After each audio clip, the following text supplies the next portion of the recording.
guys, President Trump issues the third warning to the Nigerian government that is coming to strike the hideouts of these terrorists in Nigeria. He made a broadcast yesterday. I'm going to let you watch the video.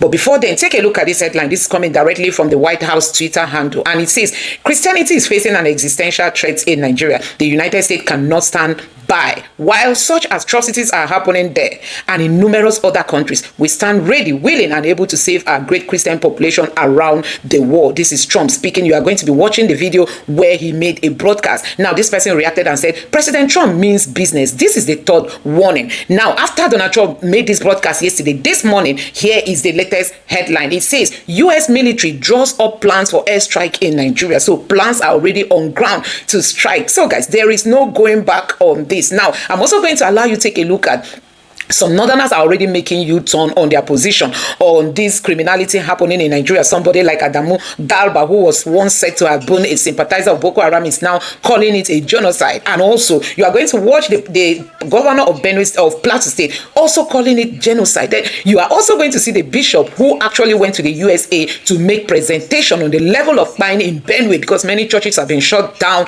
many schools have been shut down, and guess what? These criminals take over villages, rename them, they are living there while the owners are in IDP camps. You are going to take your time and watch this video. This video is really loaded with so many information. Take your time, watch it to the end to see for yourself what is happening and more of the updates. Don't forget to subscribe to the channel and turn on the bell notification. Now take a look. Christianity is facing an existential threat in Nigeria. Thousands and thousands of Christians are being killed. Radical Islamists are responsible for this mass slaughter. I am hereby making Nigeria a country of particular concern. That's a legal definition. When the Christians or any such group is slaughtered, like is happening in Nigeria, 3,100 versus 4,476 worldwide. What horrible numbers. Something has to be done. I am asking Congressman Riley Moore, together with Chairman Tom Cole and the House Appropriations Committee, to immediately look into this matter and to report back to me. And I mean, like, immediately. The United States cannot stand by while such atrocities are happening in Nigeria and numerous other countries. It's not only Nigeria, it's all over. We stand ready, willing, and able to save our great Christian population around the world. This is not going to happen. The killing of Christians is not going to happen. So this weekend, President Trump designated Nigeria as a country of particular concern. That is tremendous news. It's something that I've been advocating for a long time. There is no country on earth where Christians are more persecuted than Nigeria. Since 2009, more than 50,000 Christians have been murdered by Boko Haram and radical Islamic extremists. More than 20,000 churches and schools have been burned to the ground.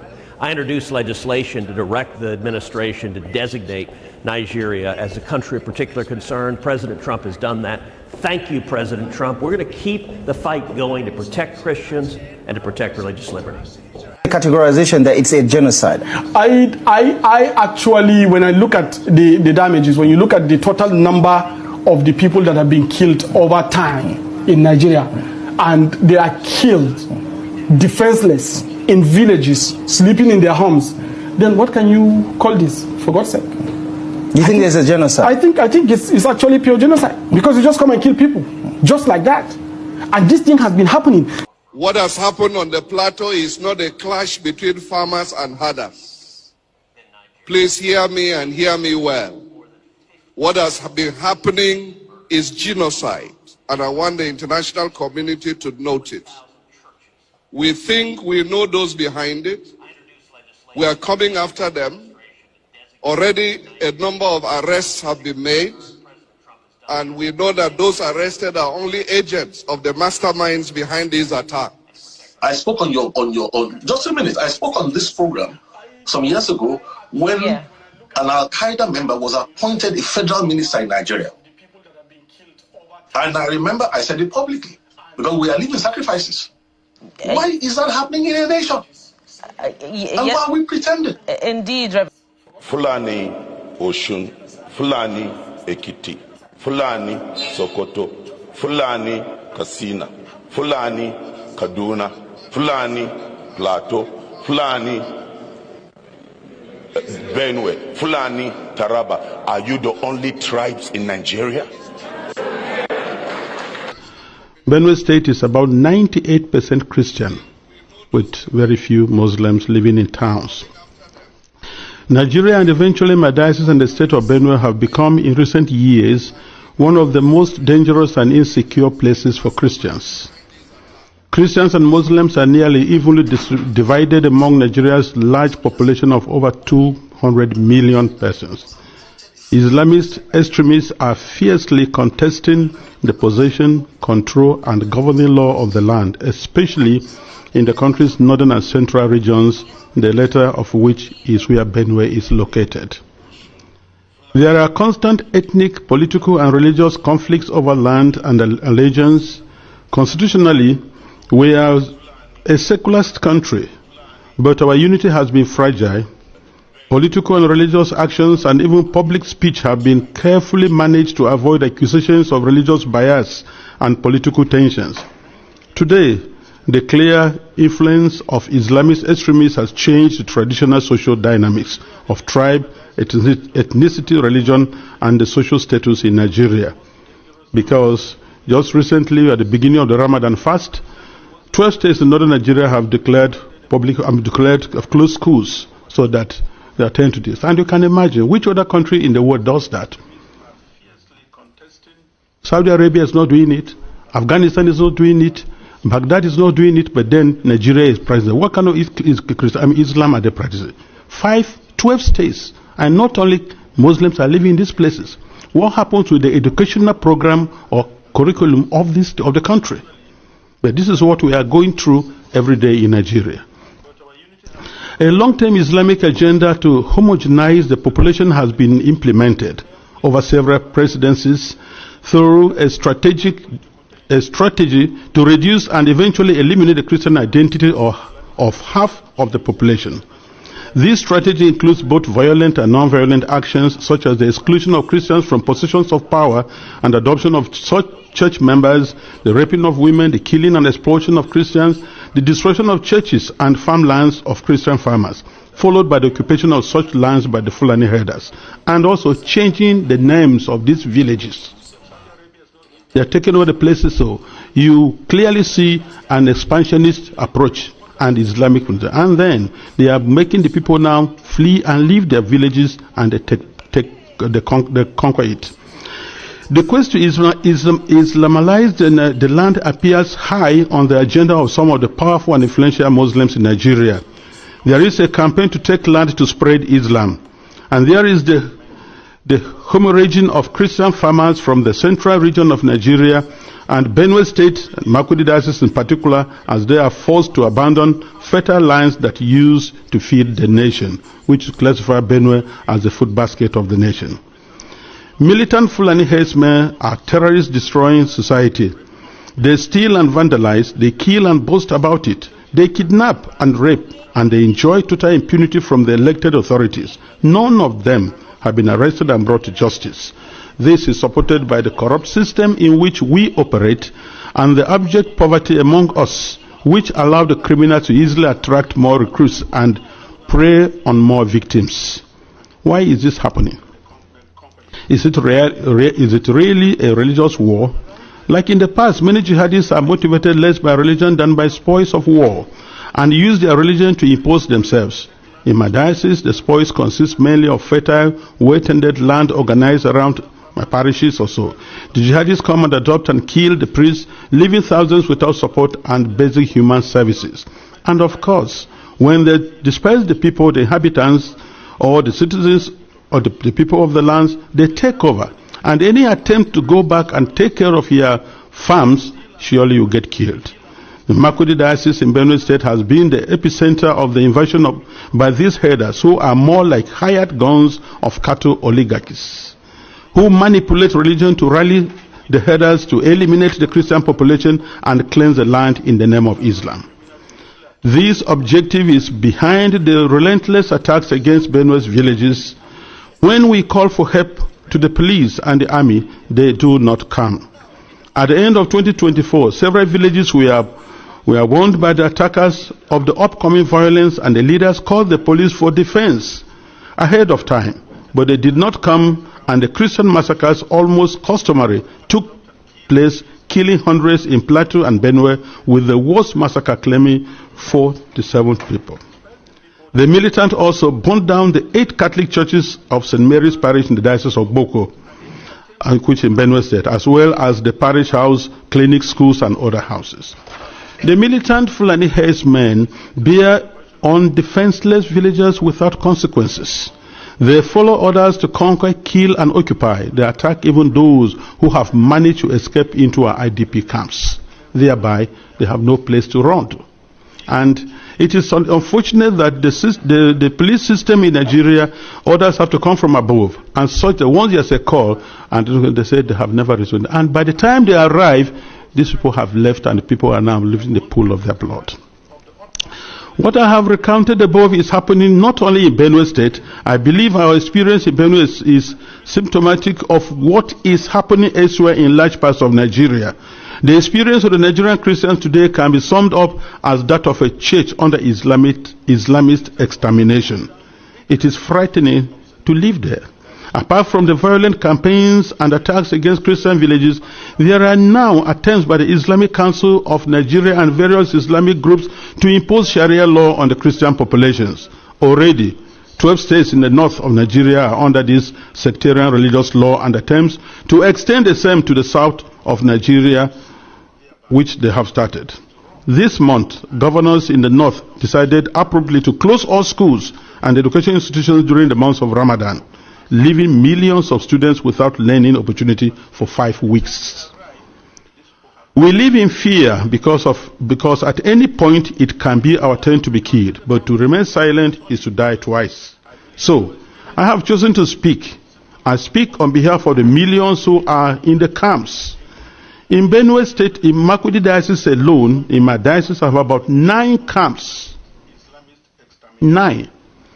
On the 5th of March, which was Ash Wednesday, we visited one of the camps, and many of my priests and religious went to the other camps, distributed them to begin the Ash Wednesday with our faithful who are there, because we are the voice of the voiceless. We have to talk for the defenseless. We have to talk about the weak and those who cannot talk about themselves. In one of the camps called the Mega Camp, there were over 3,000 inmates of that camp, and which was a record given to us by government. I speak on behalf of them and those children who have no husband, who have no father, and even their own voices taken away by the politicians who promised to help them, but have become the willing tools of the jihadists because they are talking politically correct statements, looking for next elections to come. I speak on behalf of those whose loved ones have been killed, but no one has even offered a word of consolation to them. I speak on behalf of the thousands of young girls who have been adopted and raped because no one, not even the media, mentions them anymore. Foremost, I speak on behalf of my flock who are unable to worship freely and unable to return to their ancestral farms and homes because that land has been ruthlessly taken from them by the armed herdsmen. And where they say they want to live in peace with the natives, if you must farm, you have to pay tax to hire the land which belongs to you. That is slavery, to say the least about it. As prosperous Nigeria is in the African continent, and I tell you, if there's outbreak of war in Nigeria, no country around us, Chad, Niger, Ghana, Guinea, Togo, no country can contain the population that will flee to these places. No country can be able to house over 5 million refugees. It's not possible because of that. And if 1 million refugees run to Chad and Niger, they'll collapse that country because there'll be no plan to take care of them. So we have to be very careful. Today, I urge you all to use every means within your mandate to start developing a strong and good relationship with Nigeria, where you know that when you speak of human dignity, you are also speaking of the same God-given right you believe is unalienable. Consider that Nigeria can be your ally, but it cannot be one where half the population is in the process of being murderously eliminated. Work with us, the churches, and other Nigerians of goodwill. We are working for a peaceful and prosperous society, and our desperate plight has been set aside U.S. policy for too long, to the cost of thousands of lives. Concretely, I request and I plead, I ask you to redesignate Nigeria as a country of particular concern. This has both a practical and diplomatic meaning to signal that you are paying attention to what happens to us and elsewhere in the world.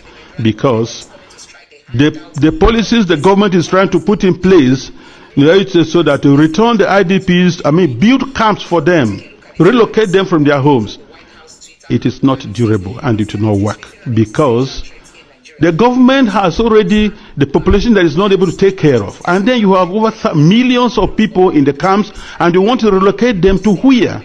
And if you do, let's take that you do, how many houses or rooms will you give me who has 5 children, another one has 3, another one has 2, and what will I be doing for a living?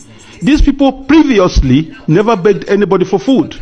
They were managing their lives, training their children, and building their homes. So nobody should have deceived us on the guys that you're going to resettle the IDPs. They have no jobs. So where you set them, what will be their place? And by the way, the fundamental question remains, if you resettle them to other camps or build places for them, what happens with the ancestral lands? Who takes care of them? And this is whereby I feel the government is complacent on this issue. Because these terrorists, Fulanis, displace them, kill people, and then occupy the place, and then change names, nomenclatures of these towns. For what reason? So we want to let the people go back to their homes and help for them to rebuild their lives. I implore this august body to insist on the return and rehabilitation of all the IDPs to their ancestral lands, and not to relocate them to other constructed camps elsewhere, which is an invented solution now being pushed in the Benue State government. And I tell you, Nigeria government can do that once they have to be accountable. Because I know Nigeria, under the auspices of ECOMOG, was able to reinstate constitutional government in Sierra Leone and Liberia, and they can do that now. We have the capacity, but because the leaders that are not prepared.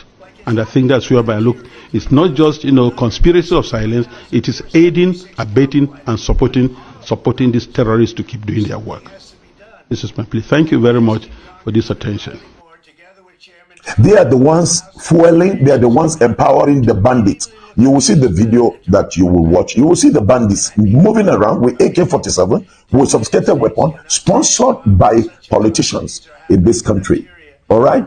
In one of the videos, you will even hear one of the Fulani men, when they were called for them to surrender and all of that. And he was saying that government was the one that provided these things for them. He said, where can an ordinary Fulani man who is used to stick going with his cow have money to go and buy AK-47? These things are deliberate, these things are intentional.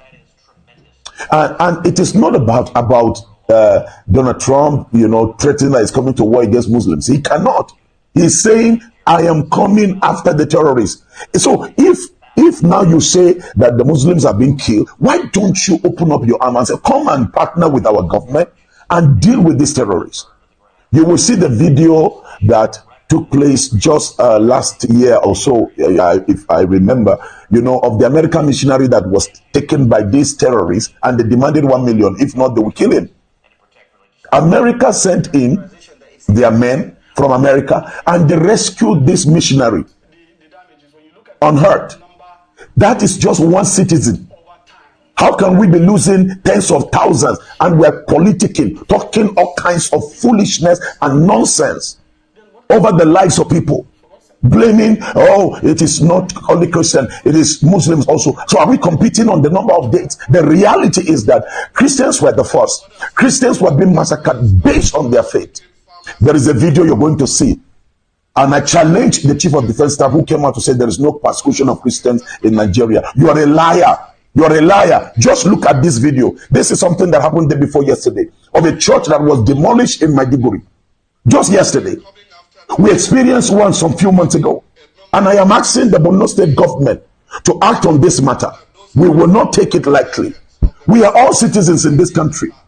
You are living in a land where you as a Christian, you are not at liberty with certain, let me use the word, extremist Islamic worshippers. The killers that are killing the Muslims now, who are they? Are they Jews? Are they Americans? Are they not Muslims? Are they not terrorist Muslims? So why don't the Islamic Council come after them and say, look, it's time we go after people that are destroying our image and destroying our faith. You will never see any Christian attacking any community, not anywhere. Listen to this. I'm going to read it. Gumi tells Tinubu to cut ties with US if Trump fails to withdraw military threats. Look at this Gumi. Listen to what this Gumi said some time ago on the Guardian News. He said, allow bandits to guard our forests for peace to reign. Shegumi says, allow bandits to guard our forests. So you tell me you don't know the people that are brain behind those bandits, those Fulani killer headsmen? There's an attempt at ethnic cleansing in this state and of course in all the riverine states of Nigeria.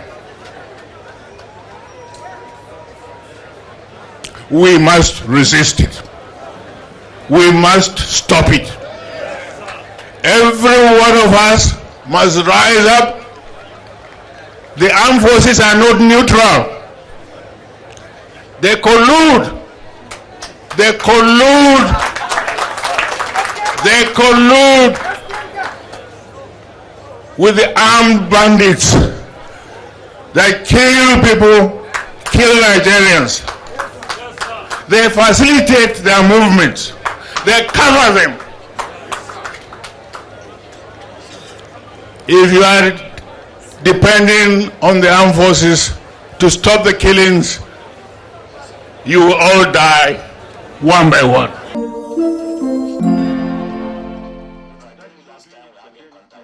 In fact, in 2014, Nigerian opposition party, then the APC, were in the White House seeking for the same help on the same Christian genocide as a fallout of the Chibok Girls. This is established. The second thing again is that even most recently, we acquired $346 million worth of weaponry from the US, and we are trying to send our military personnel to go and train as a factor of diplomatic relationship between Nigeria and the US. And US has been consistently, in addition to other partners, listed as supporting countries to help us in eradication of terrorism. And don't forget, it is a United Nations Convention on Counterterrorism that empowers the United States to become the global front or focal point in fighting against terrorism. And wherever a word terrorism was defined in a given area, that means US have right to protect. They call it the responsibility to protect R2P. They have right to invoke that R2P to get into that country and destroy that terrorism. Yeah. So what we should show in our own case in Nigeria is that we should show commitment and willingness to partner to eliminate the threat of terrorism, not completely condemn a hand that is coming to help us and then put a motion forward. We can negotiate with them. We can tell them, give us the weapons responsibly. We can discuss with them and acknowledge that this genocide is taking place. Yes, they say Christian genocide. Now we can justify to them that, look, it's not only genocide, it's not only Christians, Muslims also are affected. But do you agree with the categorization that it's a genocide? I actually, when I look at the damages, when you look at the total number of the people that have been killed over time in Nigeria, and they are killed defenseless in villages, sleeping in their homes, then what can you call this, for God's sake? You think there's a genocide? I think it's actually pure genocide, because you just come and kill people, just like that. And this thing has been happening. Several villages in Katsina destroyed, several villages in Sokoto gone, several villages in Zamfara every day. If by religion done by spoils of war, and use their religion to impose themselves. In my diocese, the spoils consist mainly of fatal. There's one thing I don't just like to hear in Nigeria when they begin to say, oh, Trump has some misleading information and all these other blabs. We, the survivors, we, the witnesses, we were the ones who petitioned this matter. A lot of them in government, in the federal government, amongst many governors of the core north, amongst many traditional rulers, are the sponsors of this jihad.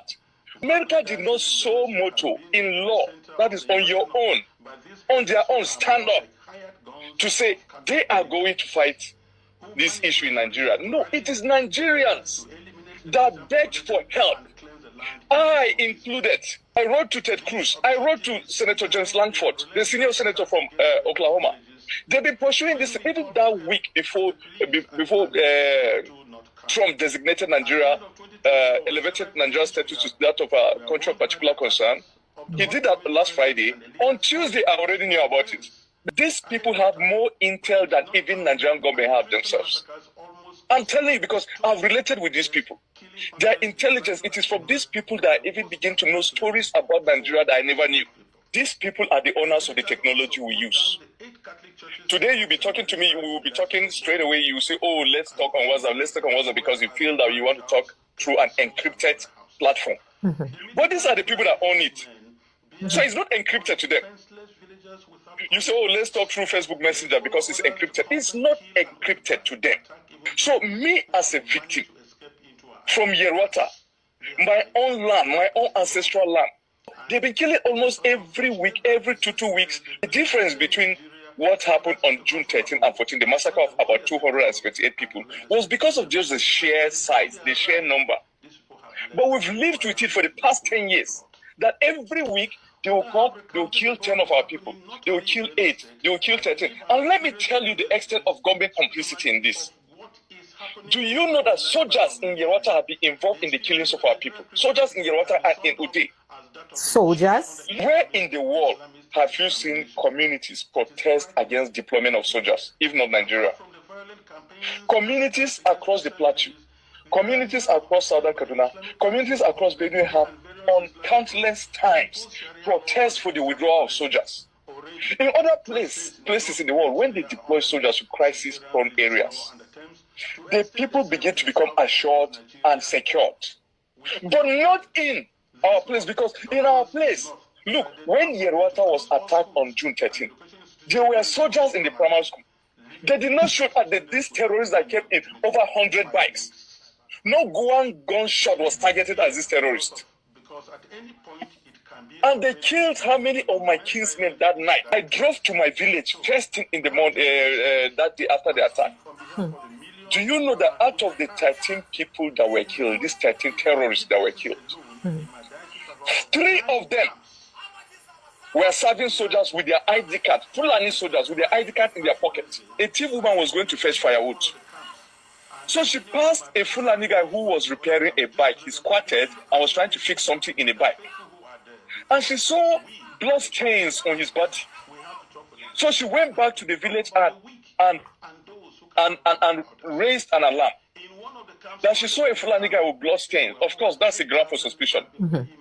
So the youth went there, they accosted this Fulani guy, and the Fulani guy was able to confess that they were the ones who carried out attack in Yerwata, my own village, the previous night, where 6 people were killed, were slaughtered. And that this bike was given to him by an army guy, Nigerian army guy in Ude. The name of the army guy was Suleiman. Do you know this Suleiman's response for giving the guy?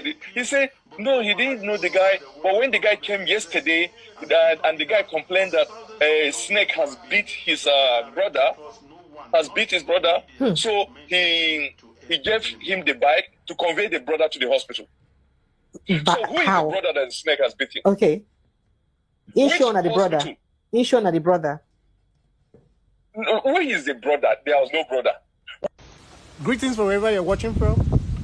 As an Urobo boy who was born in Nigeria, who obtained multiple degrees in Nigeria, ranging from law certifications to language and literature, then to a postgraduate in education, someone who has lived in Nigeria and has been through the rigors of that country, I believe I deserve to air my opinion with regards to what is going on in Nigeria at the moment, and also with regards to the help that the United States troops wants to give right now, which I work with.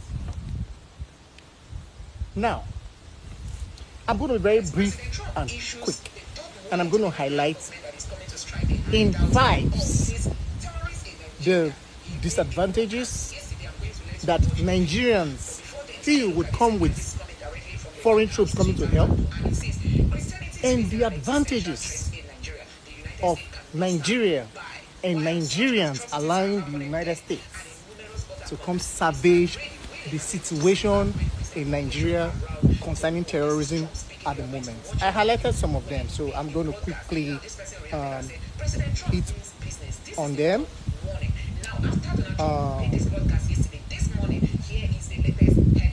So the first I highlighted here is one of the basic fears that Nigerians have is loss of sovereignty. Nigerians are scared that if they allow foreign troops to come, they're going to lose their national control and the willpower to do things by themselves, because America will always intrude. Secondly, Nigerians are scared that the conflict is going to worsen. That American troops coming in is going to worsen the situation on ground. 3, Nigerians are also scared that there will be foreign exploitation. And of course, America will come with their own political interests. They will come for the oil, they will come for the mineral resources. We're going to get through. Number 4, Nigerians are scared that there will be civilian harm. That in the process of trying to salvage the situation, kill terrorists and thereabouts, civilians will be hurt. Okay? Then lastly, Nigerians are scared that there will be government dependency. That Nigerians will continually be dependent on America for everything. All right. Those are genuine concerns, okay? Of course, every help comes with some level of compromise everywhere in the world. But let me also highlight very quickly the 5 basic benefits Nigeria is going to get if they allow America and American troops to come save the situation of the day. 1, enhance counter-terrorism capabilities. Do you know what it is for Nigeria to have access to United States intelligence? Do you know what it is? Do you know what it is for Nigeria to have large access to United States intelligence training for their troops? Hell no, you don't have an idea. If you have an idea, you will let it happen. Because if America gets involved, the defeat of Boko Haram and the likes, according to how my commander-in-chief described it, is going to be vicious, it's going to be quick, it's going to be sweet. It's going to be gone in a short while. I promise you. Yes. Secondly, professional military training. Of course, Nigeria has been getting some foreign training support from England and the rest of them. Do you know what it is for Nigeria to have training from the United States in addition to what they already have? Because America troops are going to be on ground for some time, it's going to be a lot of benefits for Nigeria. 3, improve regional security. See, anywhere America build their base, of course they will want to keep it safe and secure. They will also want to put measures on ground to make sure that such insurgencies don't continue to exist. Do you understand? Because they're going to put machineries in place. Except, of course, that the country they're trying to help sabotages the effort of the US, like it happened in other places. America currently has bases in Poland, Germany, Romania, the likes of it. Those countries are enjoying the benefit of the presence of the United States there. The United States will not come for your oil because America has more than enough already. The reservoir is too big.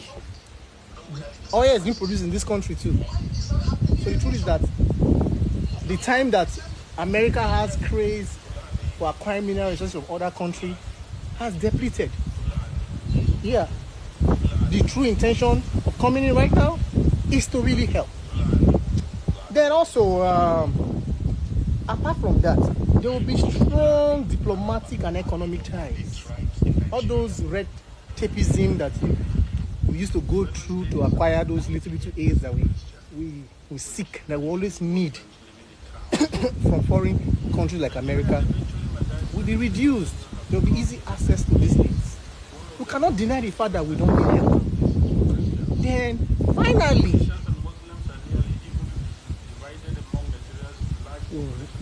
if you are a money lender who lends money to a particular individual all the time for a particular business, for example, and this same borrower keeps coming back to the money lender with the same issue that, oh, I need more money to solve the same situation. And this same money lender, this borrower, has been unable to pay back the money they've been borrowing. As the money lender, what will you do? Will you not take a proactive step to want to go and double check what your money is being used for, and why is this money being given to you not being used to achieve the purpose that you come to borrow the money for? This time around, America really wanting to know what is going on is an attempt to want to find out why all the help and the financial aid they've been giving is not yielding the results the monies have been collected for. Is that a bad thing to do? From 2017 to 2025, America has given in financial aid and military equipment $10 billion to Nigeria to assist, to aid the obliteration of terrorism in Nigeria. Why is it not yielding effect? Why is the money is being borrowed not yielding the results for which the money is being borrowed? To be very sincere, make I tell you the truth. If Nigeria lost this opportunity where my beloved Commander-in-Chief, President Donald Trump, is offering us at this moment, now they say don't finish your shike now.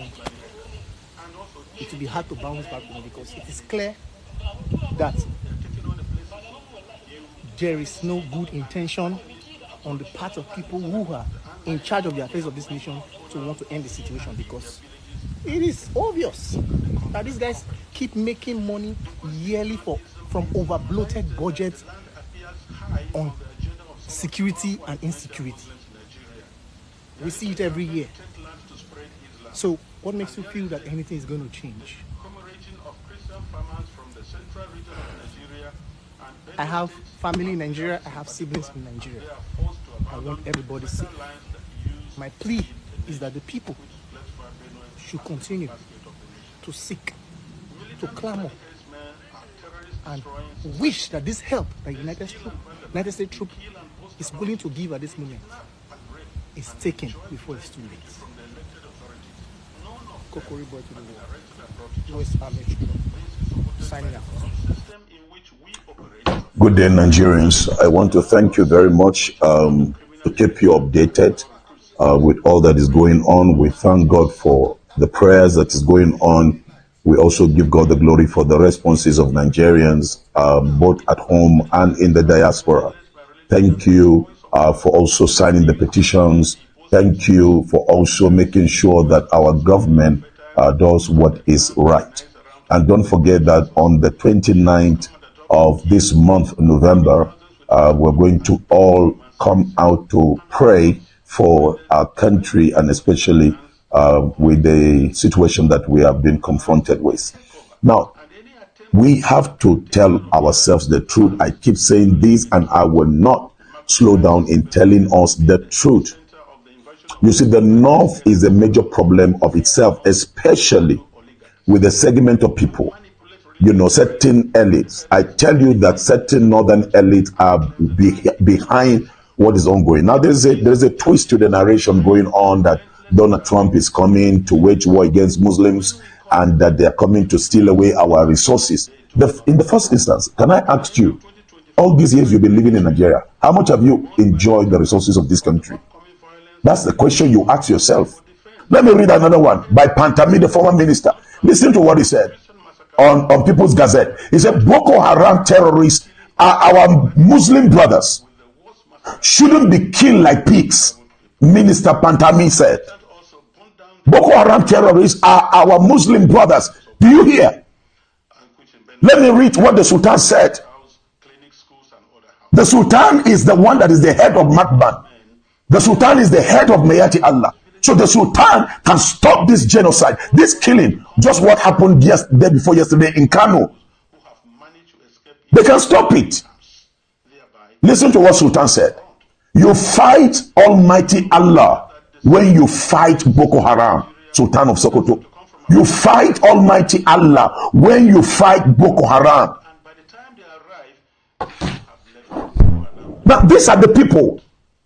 And now they are spreading the news around the north that, oh, it is war against Muslims. It is no war against Muslims. The people that are being massacred or killed as Muslims in the far north are people who resist these evil terrorists, evil men. So I will advise President Tinubu, align with President Donald Trump. Let them support you. Let us deal with this matter once and for all. The bloodletting is too much. All right, it's too much. No one Nigerian needs to die. Look at Chad. Chad has blocked our borders. Chad has blocked our borders not to allow these terrorists to enter. We here in Nigeria, we are negotiating with terrorists. We are negotiating. Look at the soldier that we lost now, just day before yesterday, that were escorting a member of the House of Representatives. Look at the one that happened in Niger. Look at the one that happened in Katsina. Why are we just let me use the word, going around and denying the facts? This genocide is real. I have all the documents. I can show you the site. The persecution of Christians in certain locations in the north is real. Let's not deny it. It's real. There are certain universities in the north. A Christian will not be given, the admission to study medicine. You can't build church. This is a land that belongs to all of us. You build church, they come and demolish it. You say there is no persecution. Let's not be lying to ourselves. Mudena kariyama kamu. Arewa mune damon kamu. Sai ranar da muka yadda cewa zamu amshi gaskiya. Gaskiya ita ce gaskiya, kuma gaskiya guda ɗaya ce. Kashe nan da yake tafiya. Yawancin senators namu, members of the house, governor mu a nan arewa sun sani. Kun sa abin da kuke yi. Sultan ya sa abin da yake faruwa. Ya san cewa yana da iko ya siyar da wani abin da ke tafiya. Sai mu zo na muna rudin kanmu cewa America za su zo ta yake musulmai. Ina ne ko gani America ta yake musulmai? America tana da base ɗinta a Saudi Arabia. America tana da base ɗinta a United Arab a Qatar. America tana da bases ɗinta a kasan musulmai. Ina ko gani? Abu da shi Donald Trump ce, wayannan 'yan ta'adda za mu zo in ba gwamnatin Najeriya ba za ta yi komai ba, za mu zo mu kashe wayannan mutane. Me muke nema? Muna nema a cika ba ana kashe mana mutane. Wani rana ne za mu yi hankali a nan arewa.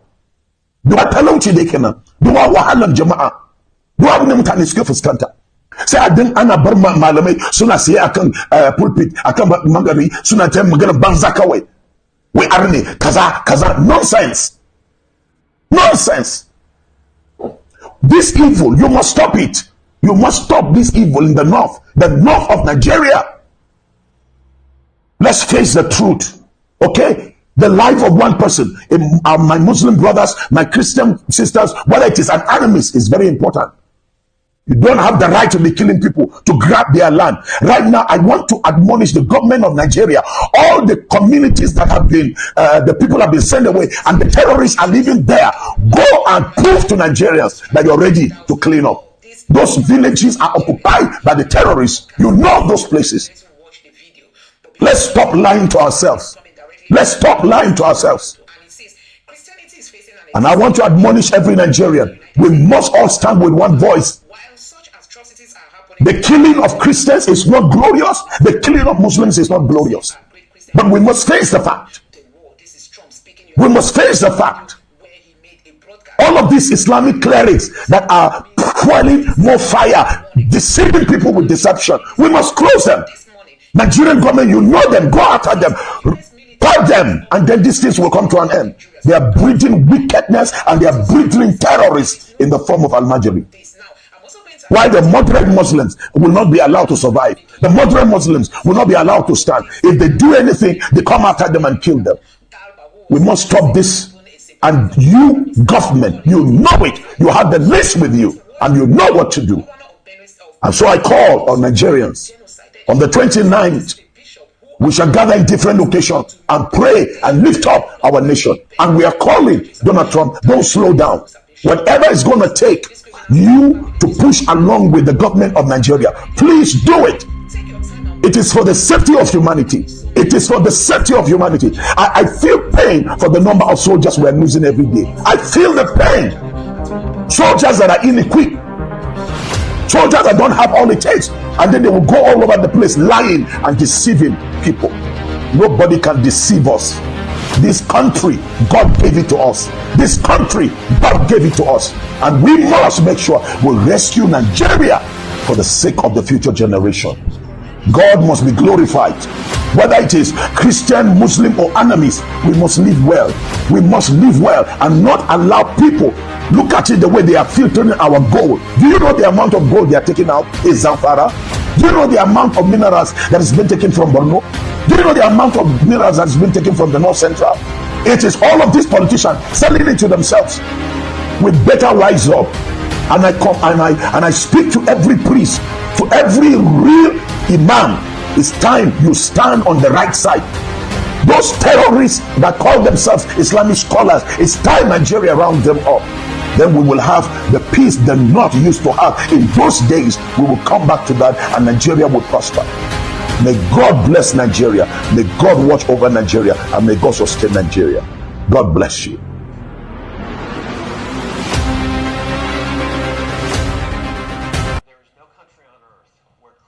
It's not about ransom. They just want to pass a message. We can come in. We can do what we need to do. And there are some hardliners in this government that are sponsoring this kind of narratives. They just want to show that they can Islamize this country. They think about Taliban. They think about the Mujahideens. And they want to replicate it in this country. And they don't care what happened. They simply don't care. As long as at the end of the day, there's Sharia and there is whatever thing they have in their head they want to achieve. So these people that are sending messages are sponsored by Nigerians. You remember this Boko Haram issue started since 2012. Yeah. And I was in the military intelligence that time. We arrested those people. It is my organization that actually conducts interrogation and interview. And they mention names. I mean, I can't come on air and start mentioning names of people that are presently in government now that I know. Presently in government. That the boys that we arrested mentioned. Some of them are governors now. Some of them are in the Senate. Some of them are in Asu Rock. The intention is to Islamize Nigeria and practice Sharia. And it doesn't matter if some people die. It doesn't matter if you're embarrassed. It doesn't matter if our economy has generated. Look at the interest rate. Look at the inflation rate. Look at the debt profile of Nigeria. They don't care. As long as at the end, the Quran is at the sea. So some people in this country have this mindset. And we must tell the truth. If you tell the truth, you die. If you don't tell it, you die. Some people have this mindset to Islamize the nation. And they are in the government. And people know them. The DSS know them. The NIA know them. The DIA knows them. You can't succeed without an inside person. And this attack you saw has insiders collaboration. Okay, so you have seen it for yourself. The die is cast. It is time to take away these bad guys. I'm just going to take you through some of the reactions on the social media. Now, let's start with Ted Cruz video where Ted Cruz is saying there's no going back in the buying in. Guys, the question many Nigerians are asking is why the Tinubu's government is afraid to tell the truth about insecurity in Nigeria. It's very shameful that in our own eyes, these politicians are being seen telling lies. Oh, thank God for the social media, Nigerians. You need to see some of the things you've not seen before. They are being exposed today. I mean, they are being exposed today. So, there's this guy on the social media who is saying that I went to deliver a letter to the United States Embassy and Trump to let him know that I'm from the most affected part of Nigeria where the killings of Christians is happening. But Nigeria security officers there didn't allow me submit the letter. They are trying to hide the truth. They are trying to hide the truth about what's really happening in Nigeria. Plateau State man says after visiting American embassy to seek asylum and enlist in the U.S. Army amid the ongoing killing in his state. So this person is saying that he wants to leave, that he wants to join the U.S. military, wants to leave, that he's from Plateau State, you know.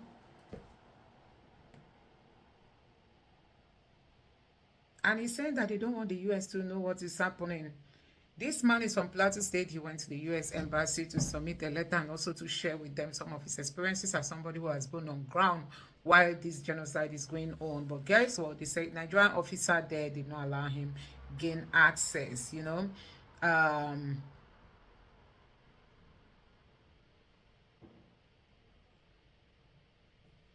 So let me take you through some of the reactions. This person says Yakubu Gowon has gone silent and his people are being killed like chicken. Yakubu Gowon come out and confess to the atrocities he committed during the war and save his people before they all get wiped out from the surface of the earth by the jihadis who used him to gain ground on Nigeria. Can you imagine?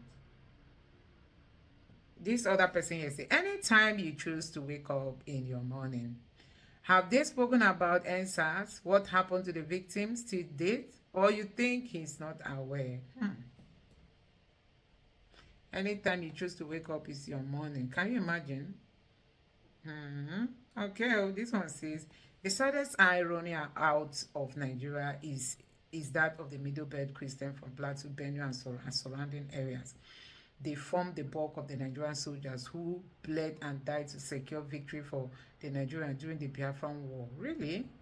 Today, they are bleeding and dying again by the thousands, this time not from the guns of the Biafran enemy, but they are dying at the hands of allies and agents of their own government. Really? That, oh my God.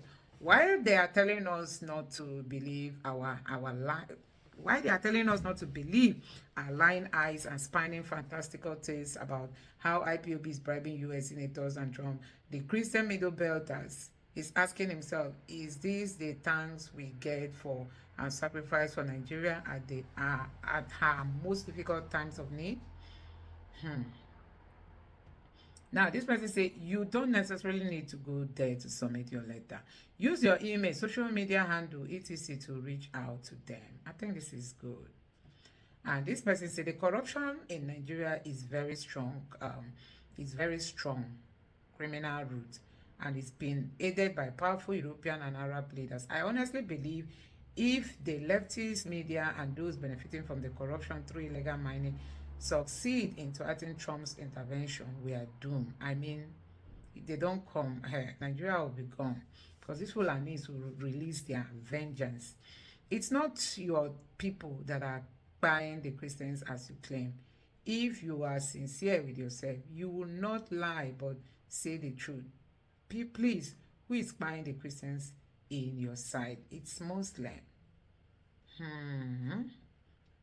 So guys, I don't know what you make of this. I'm going to stop here. This means if Plateau people no join Biafra, them no go survive waiting they come. Kaduna has good. Benue have Talum. Plateau can't they their middle. Imagine waiting Plateau go come get Tin, Columbine, Natoy. Plateau better start claiming Biafra now. Go on, don't fuck up. Make the youth no do same. And this other person here say Nigeria should flood American embassy in Abuja. Stay there and seek asylum en masse. This will trigger more for America to act fast. This is time to make the bold move. Move now, Gen Z's Nigeria, now to embassy and some EU embassy and seek asylum. I think this is good, you know. This is really good. You can seek asylum now in case you want to leave Nigeria. My brother just published a letter here on X. and we will help you to make sure the letter gets to the US senators. Okay, this is computer stage, computer age. Just post and tag us, including me. We will spread it like wildfire. This person say he should write a detailed post, both obscuring and actual sensitive information. He doesn't want public. Then tag the ambassador, including the office of the ambassador and Trump in the post, and let fellow Nigerians retweet. Okay, and this other person here said there is this Igbo war face song that says, "Baby, do you say I should run away? Who will defend my family and village? Ojuku gave me to defend ourselves from Gowon." Then sounds of drum beat follows the rhythm. So, brother, either China said, "Let it continue," in the face of our government. Now, this other person say, now US Army in won't go, and now them they buy people, and them they buy his people for Plateau. He won't they shoot them from US instead of them to join Nigerian Army or form a vigilante group under the control of their governor and defend their land. All the youths don't run come Lagos, Abuja, and abroad finish. I think this makes sense, honestly. People are just leaving their villages for the invaders, you know. He should write a post about it, as we'll do the retweet. This person said they are trying to hide the truth about what's really happening in Nigeria. It's not possible to hide it from the US. Very sad that the federal government and millions of illiterate Nigerians still don't know that no nation in existence can hide anything from the US, the CIA, without first being like North Korea. And you are mad. This person, you are mad. Go back to your shore east and tell. My God, I don't even want to go ahead because this one doesn't make sense. Anyway, guys, you can see the level of frustration among Nigerians. Let me know your thoughts on this in the comment section below. Thank you.